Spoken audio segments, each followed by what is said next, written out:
Hello everyone, this is Tej Bahadur Singh, and as you know, we are here discussing Labor Law Part 2, which is provided in the course of LLB integrated course, I mean 5th year course, 6th semester.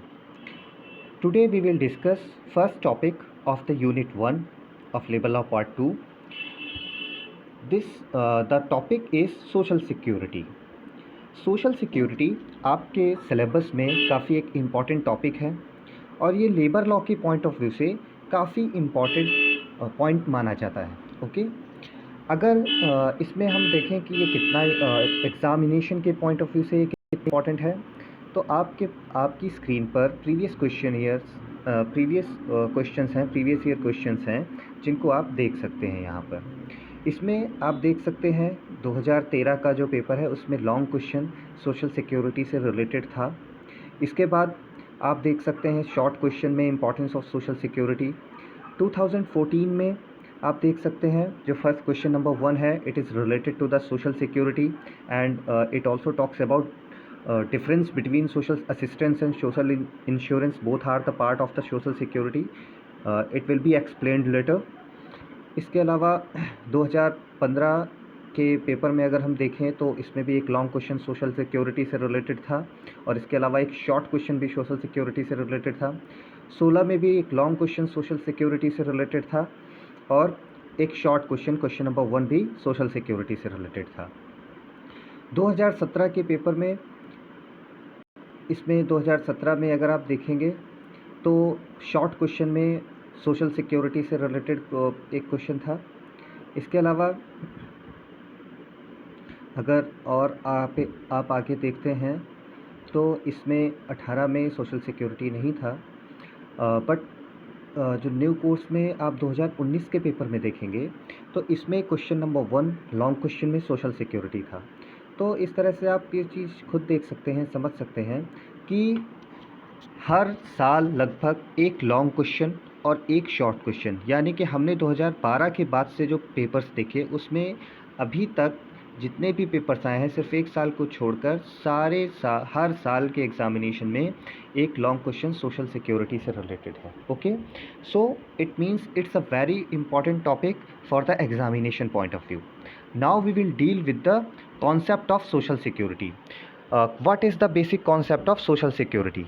Basically it is a very wide concept, ठीक है। और अगर developing countries के point of view से हम इसको देखेंगे तो हम पाते हैं कि ये कॉन्सेप्ट काफ़ी ज़्यादा इम्पॉर्टेंट है और ये जो भी सोशल सिक्योरिटी से रिलेटेड जो भी प्रोविज़न्स हैं या सोशल सिक्योरिटी से लेके जो भी गवर्नमेंट की पॉलिसीज़ हैं वो सारी बहुत ही ज़्यादा इम्पॉर्टेंट हैं, ठीक है। तो बेसिकली अब हम इसके कॉन्सेप्ट को डील करते हैं कि सोशल सिक्योरिटी क्या है, इसके एम्स ऑब्जेक्ट्स क्या हैं और social assistance and social insurance में डिफरेंस क्या है, ठीक है। Now we will see the concept में आप ये कह सकते हैं कि देखिए आज के टाइम पे इंडस्ट्रियलाइजेशन काफ़ी बढ़ रहा है, ठीक है, कहीं और कैपिटलिज़म पर फोकस कर रही है लगभग हर देश की गवर्नमेंट। और इसका एक ड्रॉबैक ये निकल कर सामने आता है जब भी हम इंडस्ट्रियलाइजेशन की तरफ बढ़ते हैं कि दो तरह की कम्युनिटीज़ सामने आती हैं, ठीक है। उन दो तरह की कम्युनिटीज़ में एक होता है लेबर क्लास और एक होता है आप कह सकते हैं ओनर क्लास, ठीक है, या जिसके हाथ में बेसिक शेयर होता है कैपिटल का, ठीक है। तो जो लेबर क्लास आती है उसके लिए एक हार्डशिप क्रिएट होती है कि उसकी कोई जॉब फिक्स नहीं होती, ठीक है। एक हार्डशिप क्रिएट होती है कि उसकी कोई जॉब फिक्स नहीं होती, उसके अलावा उसको किसी भी समय निकाला जा सकता है। आप बेसिकली ये कह सकते हैं कि उनके लिए कोई एक प्रॉपर इस प्रोटेक्शन नहीं होती जॉब को लेकर, ना तो जॉब को लेकर, ना ही उस जॉब में अगर उसको कोई प्रॉब्लम हो रही है तो उस चीज़ को लेकर उसको कोई प्रोटेक्शन नहीं मिलती।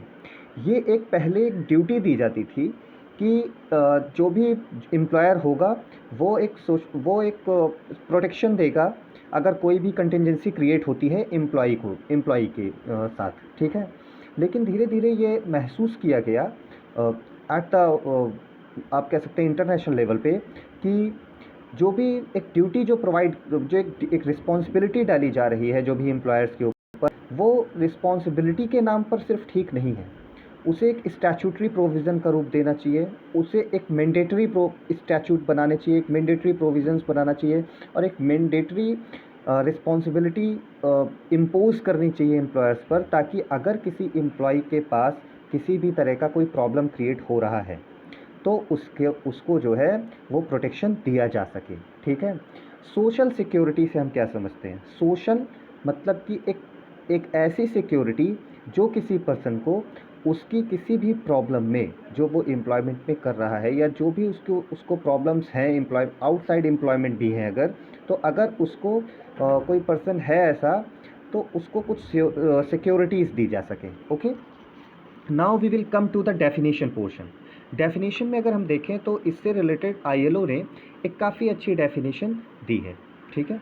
बेसिक इन्होंने जो डेफिनेशन दी गई आईएलओ ने जो दी, इसमें उन्होंने कहा कि the security that society furnishes appropriate organisation. आप अगर हम इसको हिंदी में कन्वर्ट करें तो इसका मतलब ये होगा कि जो सोशल सिक्योरिटी है, it is a kind of security, ये इस तरह की सिक्योरिटी है जो कि एक ऑर्गेनाइजेशन अपने वर्कर्स को देता है। ठीक है। और किस तरह की रिस्क के लिए, किस तरह के खतरों के लिए, जो कि उसको आकस्मिक खतरे हो सकते हैं, यानी कि कंटिजेंसीज के टाइम पर ऐसे आकस्मिक खतरों के लिए एम्प्लॉयर या कोई भी ऑर्गेनाइजेशन है, एम्प्लॉयर की हम देखिए यहाँ पर बात नहीं कर रहे हैं, यहाँ पर हम गवर्नमेंट की भी बात कर रहे हैं। ठीक है। यहाँ पर हम नॉर्मल सेक्शन ऑफ पब्लिक की भी बात कर सकते हैं। तो यहाँ पर ये securities is provided by the society. ठीक है। तो सोसाइटी के थ्रू सिक्योरिटी जो प्रोवाइड की जाती है, सोसाइटी में एम्प्लॉयर भी आता है, सोसाइटी में आम लोग भी आ सकते हैं, सोसाइटी में गवर्नमेंट भी आ सकती है। तो यहाँ पर हम वैसी सिक्योरिटी की बात कर रहे हैं। ठीक है। अब यहाँ पर देखें तो यहाँ पर आईएलओ ने कहा कि जो ये एक ऐसी सिक्योरिटी है जो किसी ऑर्गेनाइजेशन के थ्रू अपने मेंबर्स को दी जाती है। ठीक है। स्पेशल कंटिजेंसीज़ की कंडीशन पे। ठीक है। ऐसी कंटिजेंसीज़ में जिसको एक इंडिविजुअल अपने कम संसाधनों के साथ शॉर्ट आउट नहीं करता या उनसे जो है उनको सॉल्व नहीं कर सकता या उनसे पार नहीं पा सकता। उसके अलावा ये भी कहा गया है कि ये कंटिजेंसीज़ ऐसी कंटिजेंसीज़ होती हैं जिनको अगर कोई पर्सन चाहे भी, जिसके साथ ये प्रॉब्लम हो रही है, और अगर वो एक प्राइवेट कॉम्बिनेशन भी बनाता है अपने साथ के लोगों का, तो भी वो उनसे नहीं निपट सकता। तो उसके लिए एक प्रोटेक्शन प्रोवाइड किया गया जिसको सोशल सिक्योरिटी कहा गया। ठीक है। अगर आप बात करें इंडिया के पॉइंट ऑफ व्यू से, क्योंकि ये डेफिनेशन तो आईएलओ की थी, इंटरनेशनल लेबर ऑर्गेनाइजेशन की।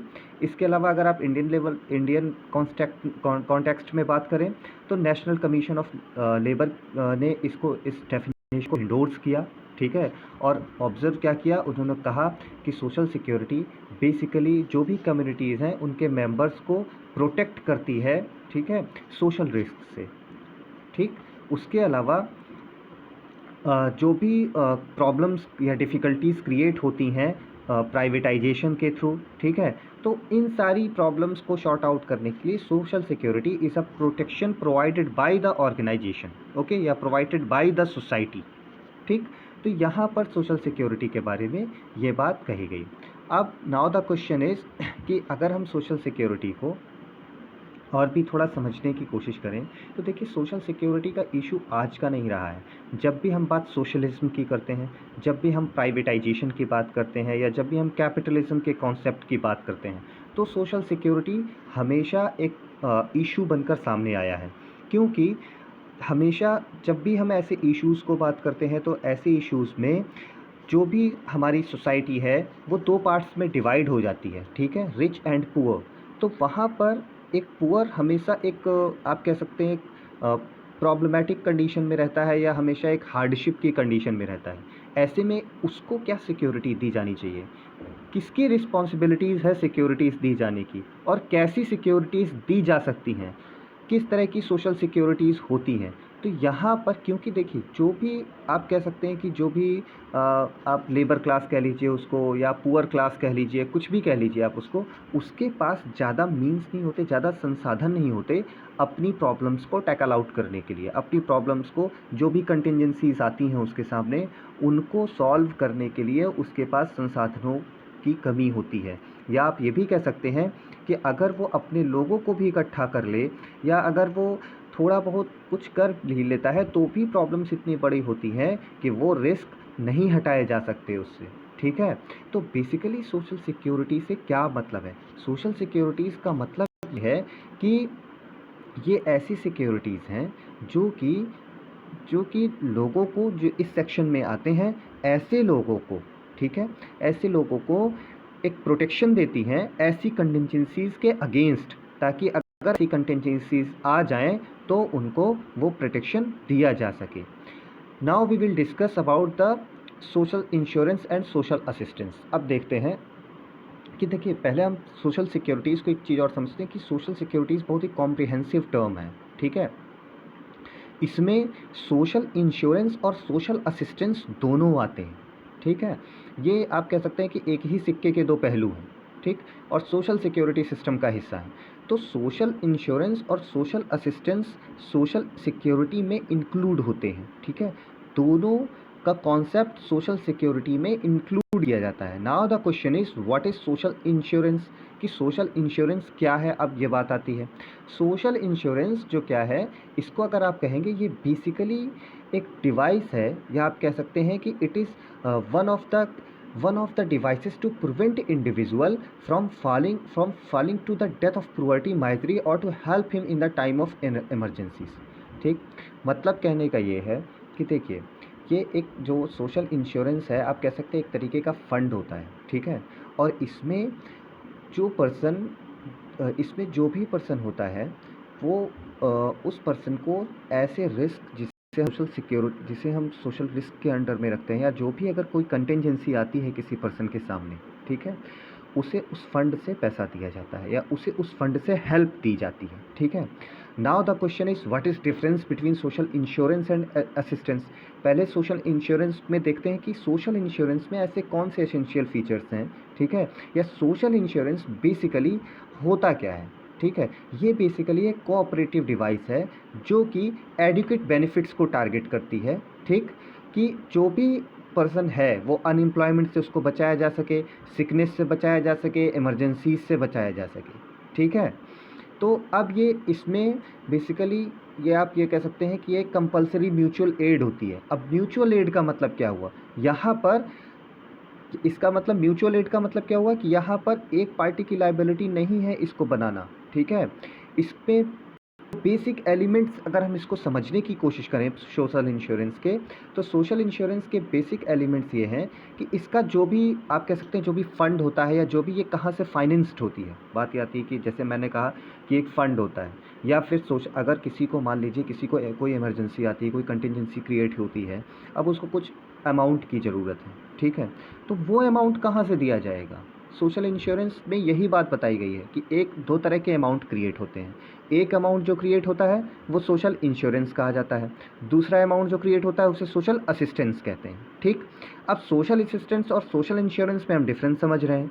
तो सोशल इंश्योरेंस में जो अमाउंट क्रिएट होता है वो कैसे होता है, किनको दिया जाता है, इसको समझते हैं।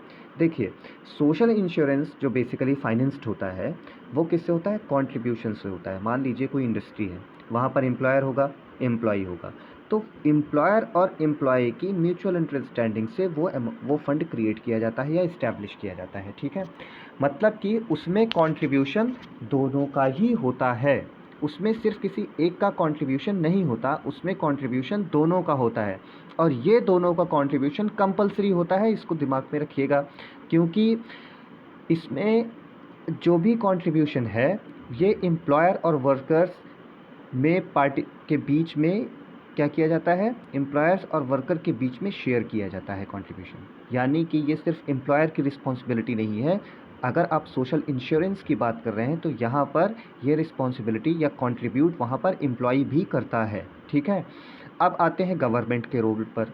गवर्नमेंट इसमें अपना पार्शियल कंट्रीब्यूशन करती है। जो भी गवर्नमेंट का पार्टिसिपेशन होता है वो पार्शियल होता है, सप्लीमेंट्री कंट्रीब्यूशन होता है, जैसे कि सब्सिडी दे देना। ठीक है, तो वो गवर्नमेंट का जो भी फाइनेंस की अगर आप बात करेंगे तो सोशल इंश्योरेंस में गवर्नमेंट का पार्टिसिपेशन पार्शियल होता है। ठीक है, मेन कंट्रीब्यूशन किसका होता है, एम्प्लॉय और एम्प्लॉयर का।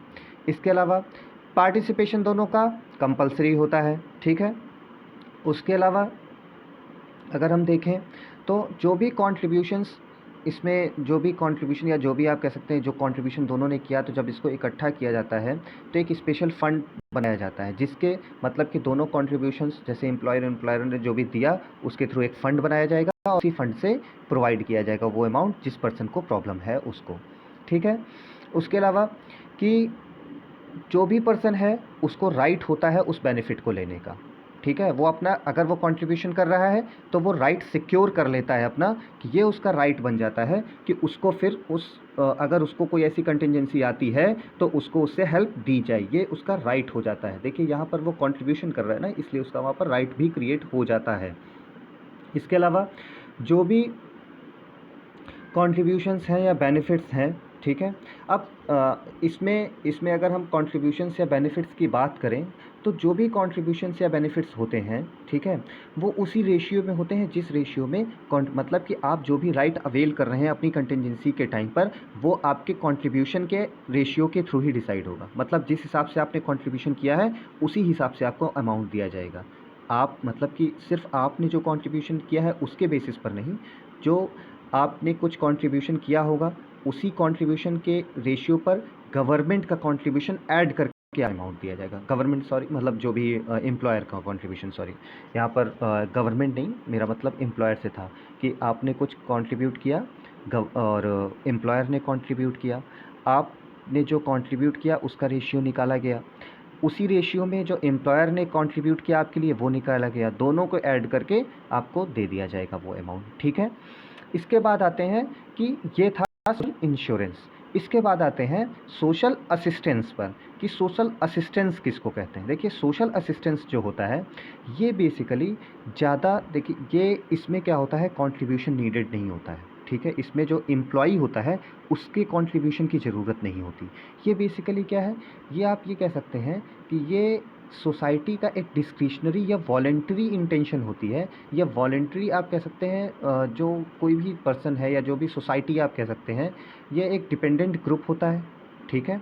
उसके अलावा आप ये कह सकते हैं कि ये एक यूनिलैटरल ऑब्लिगेशन होता है, यानी कि एक ही पक्ष इसमें कंट्रीब्यूशन करता है और ये उसका वॉलेंटरी कंट्रीब्यूशन होता है, इसमें कोई कंपल्सन नहीं होता, इसमें एम्प्लॉई कंट्रीब्यूशन नहीं करता है। ठीक है।